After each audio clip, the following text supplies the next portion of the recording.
Yes, I am Miss Black America, and that's something I'm proud of, but foremost, I am a person, and there's really more than what meets the eye for me. I had the pleasure of meeting Miss Angelique this past week because my personal platform is breast cancer awareness and early detection. And the reason that that's my platform is in 2003, my mother was diagnosed with breast cancer. It was at stage 3. She has a rare blood disorder, and it actually almost took her life. And it was a battle that I dealt with where it was just me and my mom. I'm not from a broken home. My dad is in my life, and my mom and dad have been happily married for 30 years now.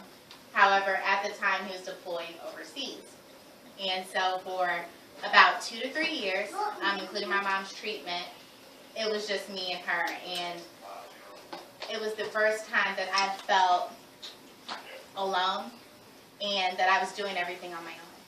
You have to keep in mind that you have a 13-year-old who is all of a sudden becoming the care provider because my mom couldn't take care of herself. Yes, she has a lot of family. She has 7 sisters, 1 brother. However, they're all spread across the country. So when they did come down and check on her, nobody wanted to take on that responsibility because it was so hard to see her in that state. And everybody, instead of thinking, oh, how is this making her feel, they said, oh, it's so hard to look at her that I can't do it. So I had to take care of her by myself. And going through that, it really took a blow on my self-esteem. I was dealing with bullying really hard at that time. And I didn't want to sit and pressure my mother or my dad who's fighting for my country and saying, I'm going through these things and I don't love myself, what should I do? So I kept it bottled inside, and it's something that even to this day, it's hard for me because I can say, I really don't know if I'm pretty. So 2 years after that, in 2005, I met this guy.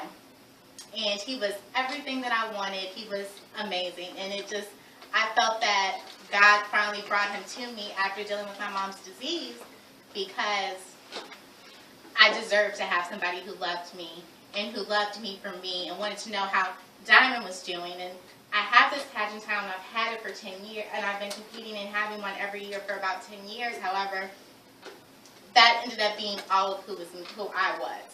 So to have somebody who really just wanted to care about me, know how my day was, and didn't want anything else from me meant the world to me. And I took it and I ran. However, maybe a year after we were dating, I felt that he started to change. And I don't know if it was due to some personal things that he had going on in his life, but I slowly started to watch the one thing that meant the most to me dwindle in front of my eyes. That one person that you love and is your reason for breathing, all of a sudden is distant, is very emotional. If I looked at him the wrong way or said something wrong, I get snapped at. And to me, it was something that I still hung on to because I have over a year invested with this person, and he loves me and I love him. And that's all that matters. And it doesn't matter if anybody else gets it because I get it. And he doesn't hit me, so it doesn't matter. I dealt with that for another year.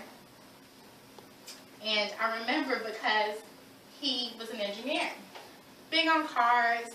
One of the things we had in common, that was my thing, and we did all these things together.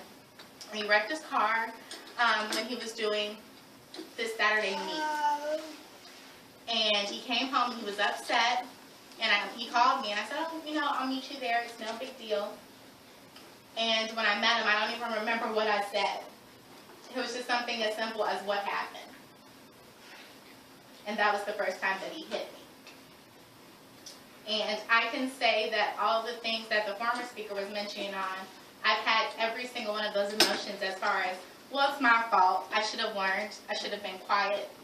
Or maybe if I tried to do something a little different or thought about him, he would treat me different. However, it never mattered what I did. It was never good enough.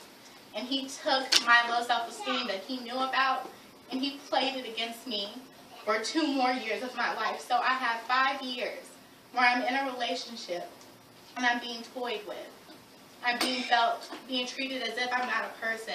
I'm told that my physique is not attractive and that I'm too buff and that I'm too ugly and that nobody will ever want me but him. And he's the only person who gets me. And if it wasn't for him, I wouldn't make it a day. So I believed him and I trusted him. And it got to the point that I actually was rushed to the hospital because he had beat me up so bad that I fractured my ribs. He dislocated my jaw. And I then have to tell my mom finally that I was part of a domestic violence relationship. So what I do want you to take from this is that don't ever let somebody tell you who you are or what you can do, because you're so much bigger than that. And God put you on this planet for a reason, and nobody deserves to be treated like that. Not even this little cutie who's walking around here. So what could have helped me, I feel like, is people often look at a situation and say, for me, like, oh, she's a pretty girl, she'll never be a victim to that. But that's not the case. Whoever you love, whether it be male or female, you need to really spend maybe, even if it's a day a week, where you let them know, I love you. These are all the things that I think are great about you. And build their self-esteem, because if they believe that in their hearts, they will never have to be in my situation where I felt like I was on my deathbed.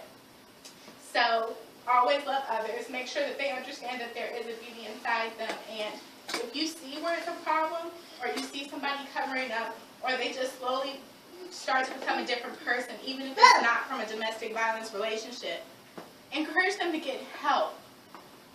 And know that they don't have to be there, because knowing that they have the power to change their situation can really save somebody's life. Because I was lucky, but I know many of people who were not as lucky as I am. So I just hope y'all take that from me, and thank you so much for listening to my story.